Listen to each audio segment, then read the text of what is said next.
poder da flexibilidade. Como você consegue encarar as suas decisões? Com dureza ou com flexibilidade? As suas discussões, com dureza ou com flexibilidade? Só para você entender um pouquinho como é bom ser flexível e como a flexibilidade te garante vida, vitória e superação acima das lutas e das tempestades e das decisões que você tomar, quero te contar uma história.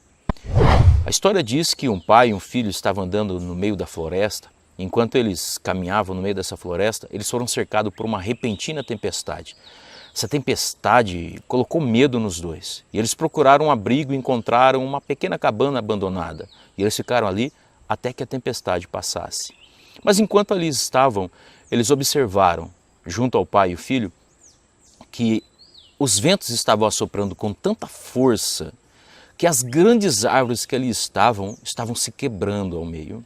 Estavam sendo arrancadas com raiz e tudo. Estavam sendo partidas. Mas no meio das árvores estava uma pequena palmeira, que ela permanecia de pé.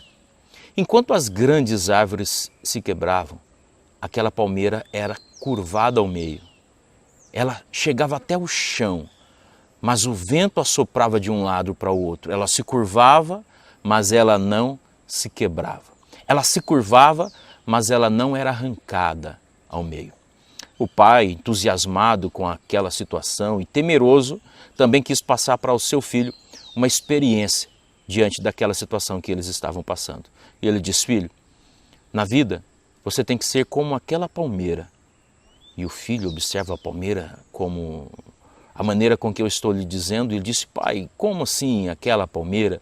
Ele disse: filho, no que adianta você ser grande como estas árvores que aqui estão, se os ventos e as tempestades podem te arrancar com raiz e tudo, pode te quebrar pelo meio, pode fazer você simplesmente ser uma árvore arrancada no meio do caminho. Então não adianta ser grande, filho, você tem que ser flexível. Olha aquela palmeira, o vento dobrava ela pelo meio e o menino entendeu justamente aquilo que o pai estava querendo passar naquele momento. Conclusão da história, e eu transporto essa história para a sua vida diária, é que você tem que ser flexível. A sua grandeza é bela, é atraente, mas pode ser quebrada ao meio. As suas raízes profundas, com certeza não são visíveis por muitos, mas podem ser arrancadas com a tempestade. Mas se você for flexível, você se mantém de pé diante das lutas, dos problemas e das dificuldades. Por isso, pratique a flexibilidade e você vai perceber que vai permanecer de pé a cada luta, desafio e dificuldade.